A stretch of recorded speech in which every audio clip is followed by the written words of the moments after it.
Hey everyone, welcome to the Hamakua Homestead.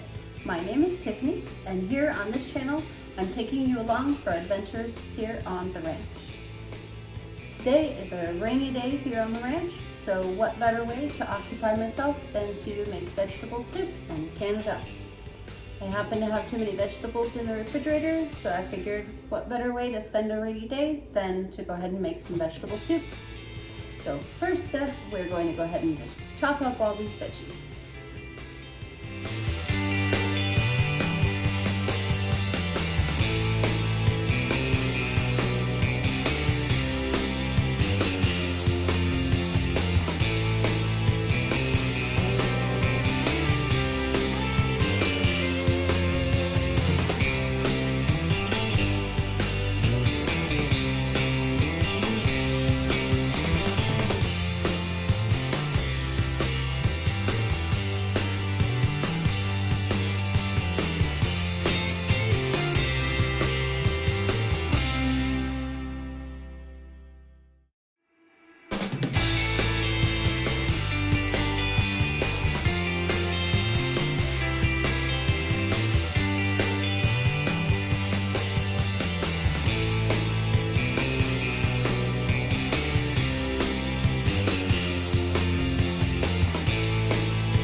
I mean, we might end up with more than 7 jars.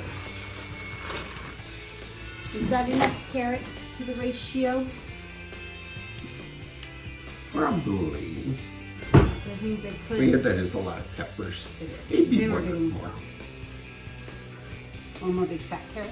Yeah.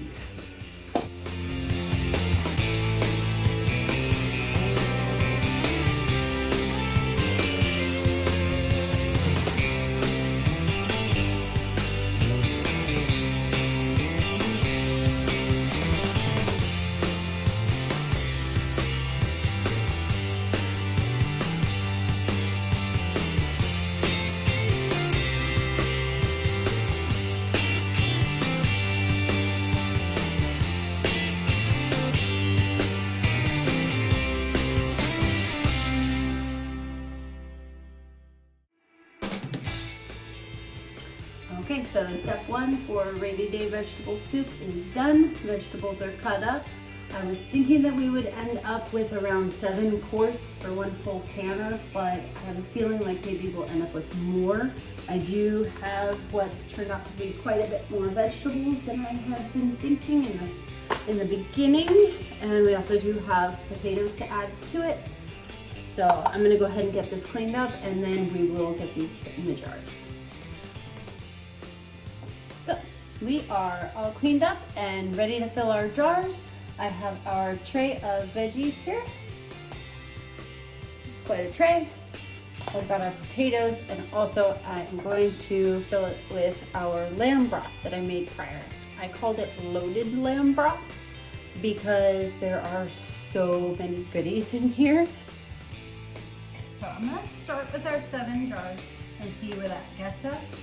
Basically, what I want to do is fill each jar about halfway with the ingredients, and then the rest of the way just with the broth.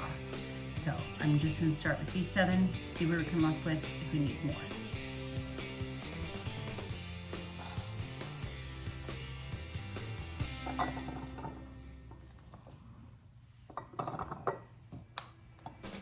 Obviously, I am not very precise today.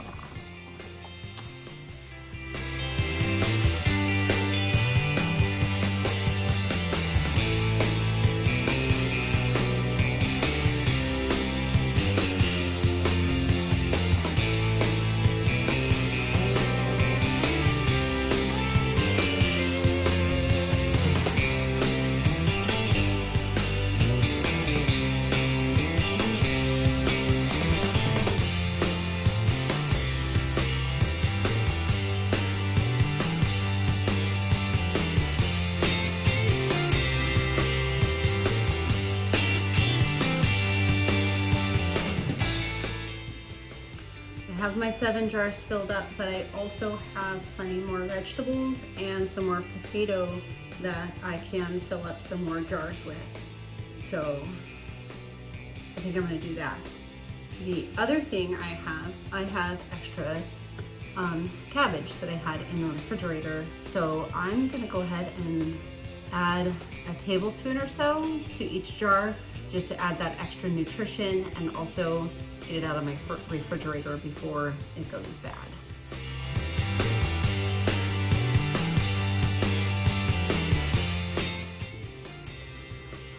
So I don't know how many more jars that I will have filled up with these vegetables, but I'm going to go ahead and do them in pint jars for the rest of these, and we'll just see where we end up. I've got 5 right here. Let's see what happens.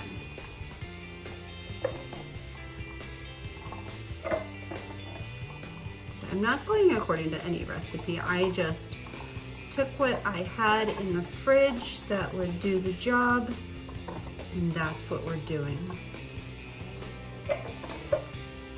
5 looks like a good number for the potatoes. That's awesome. All right, we'll go from there.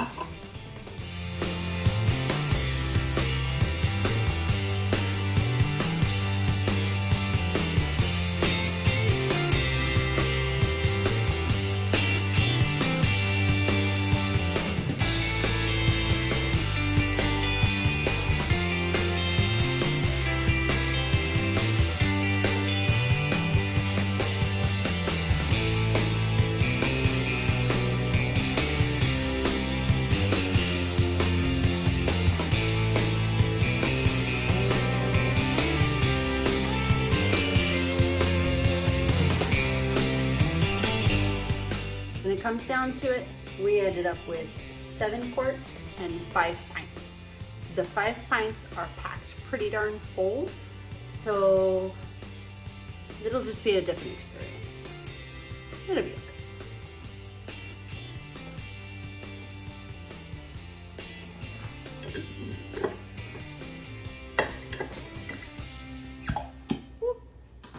Yes, sir.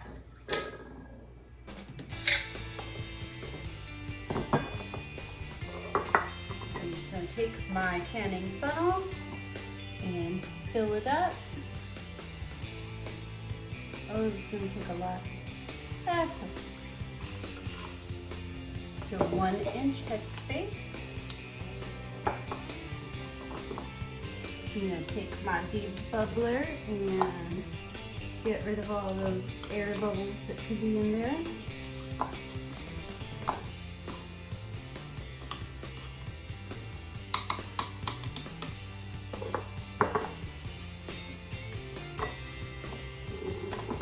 Sometimes when you debubble, you might actually end up getting the 1-inch headspace you're looking for. It might actually drop a little bit because of the air escaping. So I'm gonna go ahead and add a teensy bit more broth to this one. All right, and move on to the next.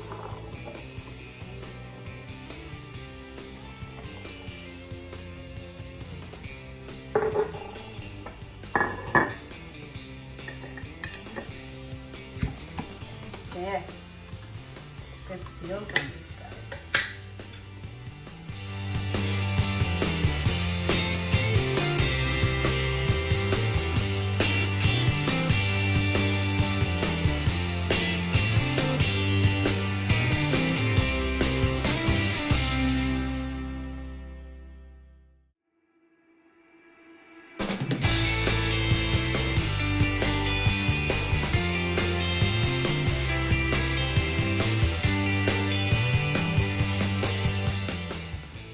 When I make broth, I generally don't remove too much of the fat. Our family really enjoys the fat, and not to mention all of its nutritional values. You know, a lot of people would prefer to strain it out with a fat funnel or even with cheesecloth, things like that. A lot of my broths, I do use cheesecloth, especially if it's a bone broth, but in these situations, this has already been through a cheesecloth and it already has still this much lamb fat. So this tool I'm using is a debubbler. You can use any other kind of a tool to do the same purpose. You can use a chopstick or a plastic or wood utensil of any sort. You just want to move the vegetables and things around to get the air to escape up out of there, because if it's trapped in there during the canning process, it can create some siphoning problems, and then you might not have a real good seal, and then all your hard work out the window. So you're just moving things around just to get the air out. Good. And go get another can of broth.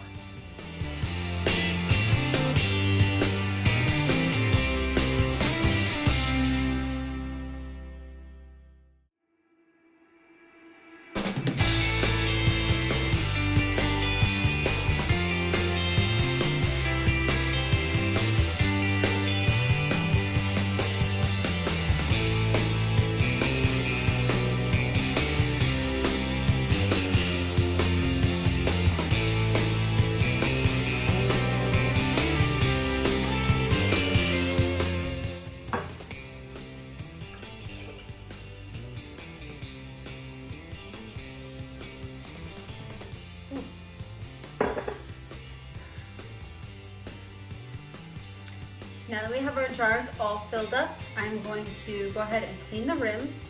It's very important to do this, especially when you have items that have any kind of fat. The fat can stick on the rims and prevent your seals from happening properly. And this broth, this lamb broth, has quite a lot of fat in it. So I'm going to go ahead and wipe down each jar. While inspecting each rim, make sure that there's no cracks, make sure there's no dings that could possibly also prevent our jars from sealing. Okay. Now our rims are all clean, time to put on our lids.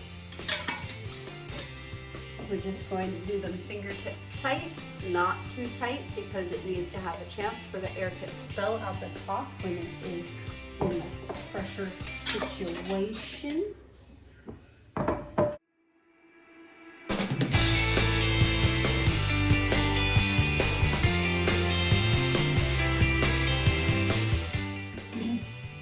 Here we are. Once again, I have overestimated the amount of ingredients that I have for my 7-quart presso canner.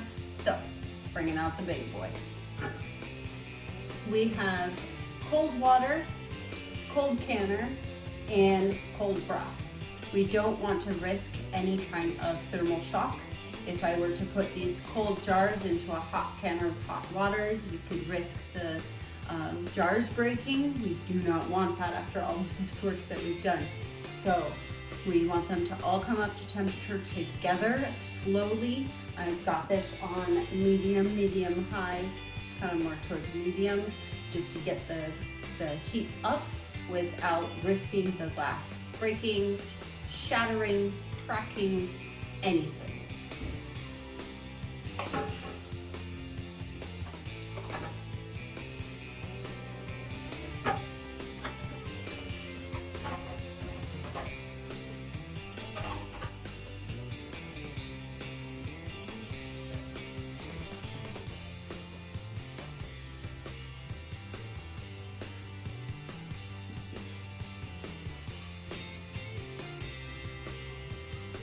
Once in a while, when you have an all-American canner, you will need to check the rims, the outside here and the top right here, to make sure that there's enough grease.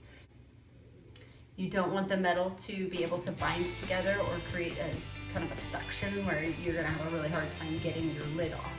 So I did realize that I could use a little bit of grease. So I am just putting a thin layer of grease along my edges here.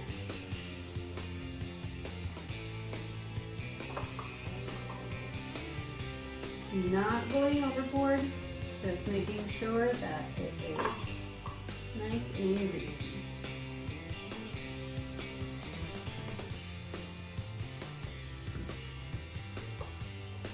I'm gonna do the same thing right up here. Just real light.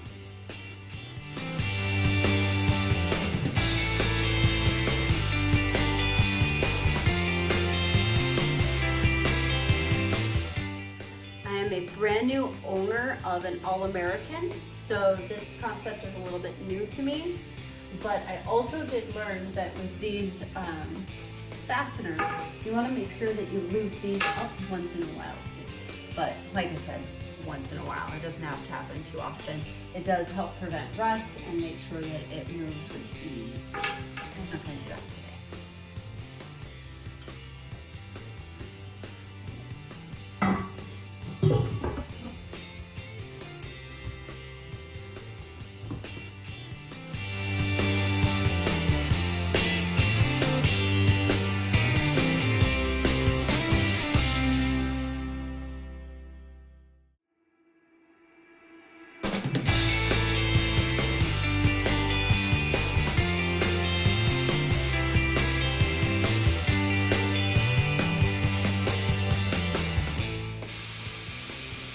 Alright, so we have a city stream, and we are going to leave this set to keep filling its air for the next 10 minutes. Our vegetable soup has come up to pressure. I'm at 15 pounds of pressure for my elevation. I'm going to go ahead and let this keep going for 85 minutes because I have times and quarts. So I have to go according to the time for quarts. I'll bring you back when it's time to bring them out of the pressure canner. Time's up. I'm so excited. Our vegetable soup is ready. Let's see how it goes.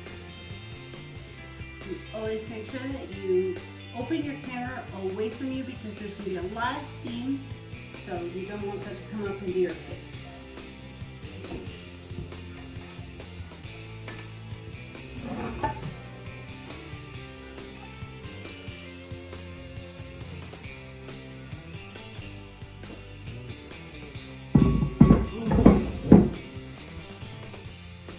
Smells delicious, you guys.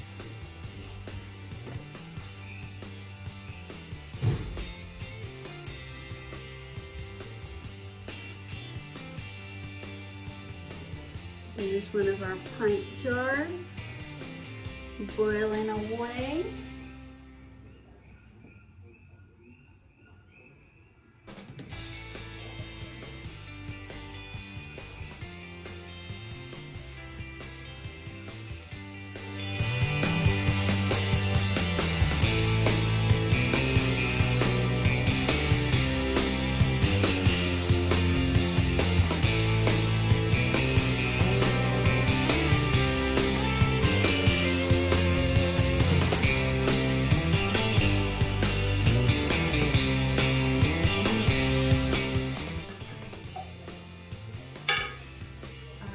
Here's our pints, here's our quarts. We've got all of our veggies and all this broth right here. Looking amazing. Oops, you see that? Oh, I had the tops and the things.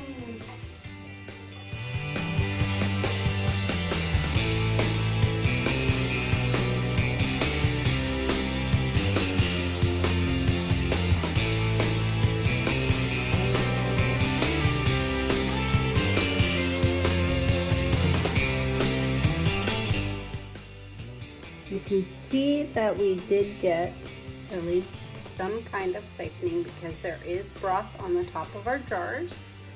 At least 2 of them. We have our pints over here. They look really clean. But everybody seems to be boiling real nice. Oh, that's so beautiful. Yes. So I believe, as far as I can tell right now, but it's super early. We still have some jars that need to pop their tops. But see, there it goes.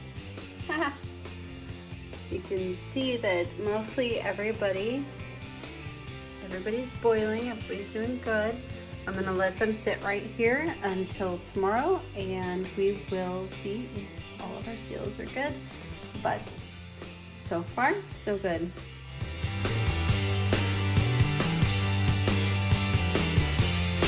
Well, it's been a long day, but we do have a full batch of what looks to be successful soups.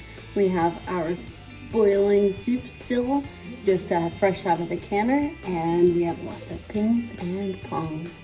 So, thank you so much for joining me today. I appreciate your company, and I hope to see you again really soon. Be sure to hit the subscribe button and the like button below, and I will see you soon. Thanks for joining us here at the Hamakua Homestead. Aloha.